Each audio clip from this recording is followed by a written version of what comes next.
नमस्कार, जय हिंद दोस्तों। चलिए जानते हैं मध्य प्रदेश की हर जिले हर क्षेत्र की 50 फटाफट बड़ी खबरों को सिर्फ 10 मिनट में। लेकिन उससे पहले आप यह वीडियो किस जगह से देख रहे हैं हमें कमेंट में जरूर बताइए।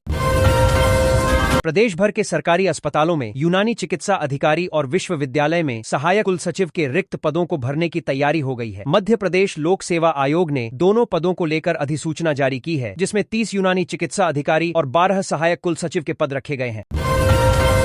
मध्य प्रदेश के मुख्यमंत्री डॉ मोहन यादव ने कहा कि वर्ष 2026 को प्रदेश में कृषि वर्ष के रूप में मनाया जा रहा है। प्रदेश में विविध जलवायु जोन, पर्याप्त सिंचाई सुविधा, बेहतर रोड नेटवर्क उपलब्ध है। इसका लाभ लेकर किसानों की आय में वृद्धि और कृषि क्षेत्र में रोजगार सृजन के उद्देश्य आधारित गतिविधियां संचालित कर प्रदेश में समृद्ध किसान, समृद्ध प्रदेश के लक्ष्य को साकार किया जाए।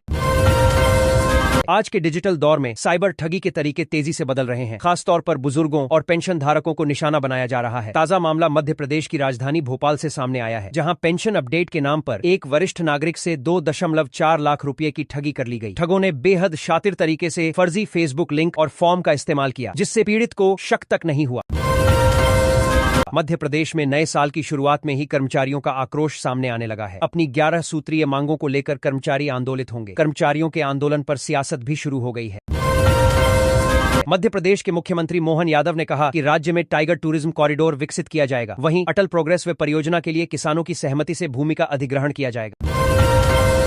पश्चिमी विक्षोभ के प्रभाव से मध्य प्रदेश के मौसम में एक बार फिर बदलाव देखने को मिला। बढ़ी हुई नमी के कारण शनिवार को प्रदेश के अधिकांश हिस्सों में घना कोहरा छाया रहा। इसके चलते कई जिलों में दिन का तापमान सामान्य से काफी कम दर्ज किया गया और दोपहर तक ठंड का असर बना रहा। मध्य प्रदेश सरकार लगातार डिजिटल क्रांति को बढ़ावा देने और सिस्टम में सुधार लाने के लिए निरंतर प्रयास कर रही है। हाल ही में उच्च शिक्षा विभाग ने एक महत्वपूर्ण निर्णय लिया है, जिसके तहत प्रदेश के सभी कॉलेजों में डिजिटल वैल्यूएशन सिस्टम शुरू किया जाएगा।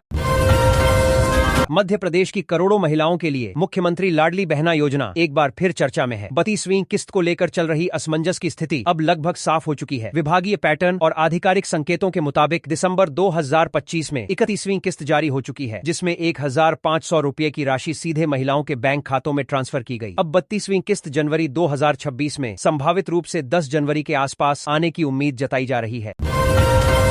मध्य प्रदेश के सिवनी जिले में स्थित प्रसिद्ध राष्ट्रीय उद्यान पेंच टाइगर रिजर्व में हाल ही में जंगल सफारी के दौरान लंगड़ी बाघिन पर्यटकों को चहलकदमी करती हुई दिखाई दी। यह बाघिन अब मध्य प्रदेश के नेशनल पार्कों में सबसे अधिक उम्रदराज बाघिन बनता है गई है और अभी भी जीवित अवस्था में है। पर्यटकों ने उसे देखकर उत्साह व्यक्त किया। लंगड़ी बाघिन पेंच रिजर्व की सबसे प्रसिद्ध कॉलर वाली बाघिन की बहन है। पहले कॉलर वाली बाघिन के नाम सबसे उम्रदराज बाघिन होने का रिकॉर्ड दर्ज था।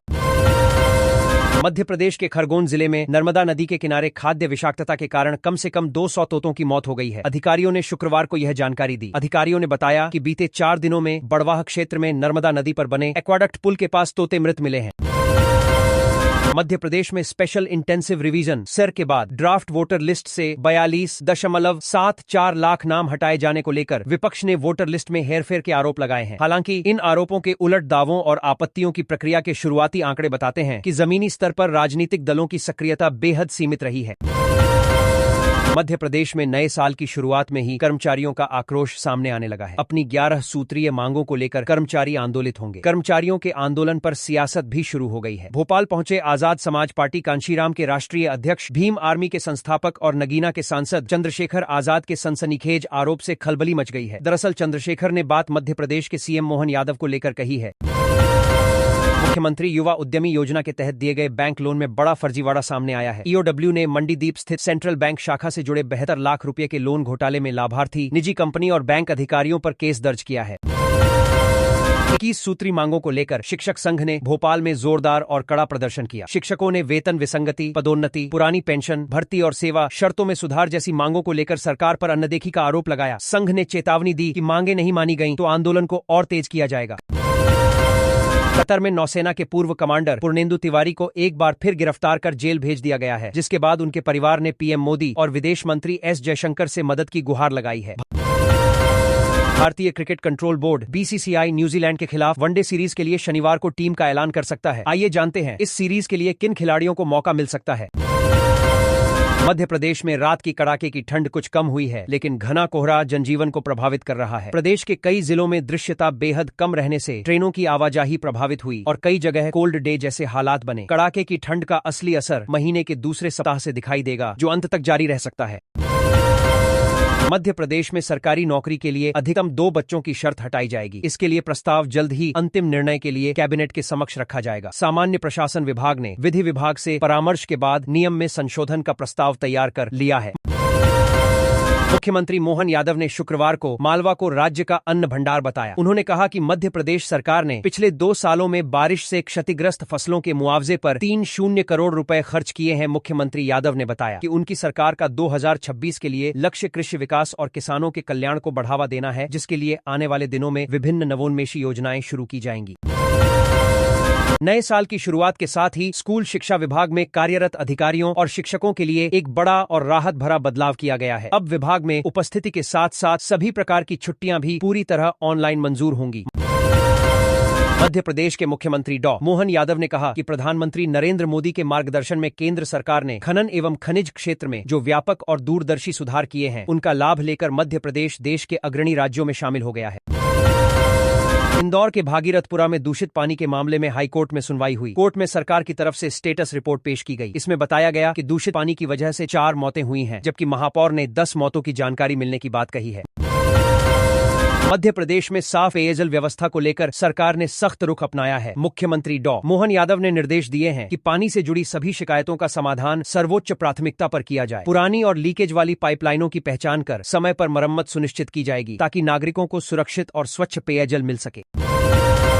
प्रदेश भर के सरकारी अस्पतालों में यूनानी चिकित्सा अधिकारी और विश्वविद्यालय में सहायक कुल सचिव के रिक्त पदों को भरने की तैयारी हो गई है। मध्य प्रदेश लोक सेवा आयोग ने दोनों पदों को लेकर अधिसूचना जारी की है, जिसमें 30 यूनानी चिकित्सा अधिकारी और 12 सहायक कुल सचिव के पद रखे गए हैं।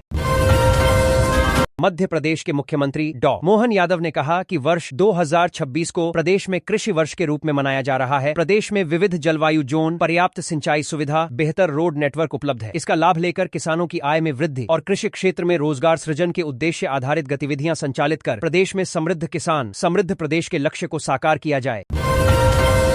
आज के डिजिटल दौर में साइबर ठगी के तरीके तेजी से बदल रहे हैं। खासतौर पर बुजुर्गों और पेंशन धारकों को निशाना बनाया जा रहा है। ताजा मामला मध्य प्रदेश की राजधानी भोपाल से सामने आया है, जहां पेंशन अपडेट के नाम पर एक वरिष्ठ नागरिक से 2.4 लाख रुपए की ठगी कर ली गई। ठगों ने बेहद शातिर तरीके से फर्जी फेसबुक लिंक और फॉर्म का इस्तेमाल किया, जिससे पीड़ित को शक तक नहीं हुआ। मध्य प्रदेश में नए साल की शुरुआत में ही कर्मचारियों का आक्रोश सामने आने लगा है। अपनी 11 सूत्रीय मांगों को लेकर कर्मचारी आंदोलित होंगे। कर्मचारियों के आंदोलन पर सियासत भी शुरू हो गई है। मध्य प्रदेश के मुख्यमंत्री मोहन यादव ने कहा कि राज्य में टाइगर टूरिज्म कॉरिडोर विकसित किया जाएगा। वहीं अटल प्रोग्रेस वे परियोजना के लिए किसानों की सहमति से भूमि का अधिग्रहण किया जाएगा। पश्चिमी विक्षोभ के प्रभाव से मध्य प्रदेश के मौसम में एक बार फिर बदलाव देखने को मिला। बढ़ी हुई नमी के कारण शनिवार को प्रदेश के अधिकांश हिस्सों में घना कोहरा छाया रहा। इसके चलते कई जिलों में दिन का तापमान सामान्य से काफी कम दर्ज किया गया और दोपहर तक ठंड का असर बना रहा।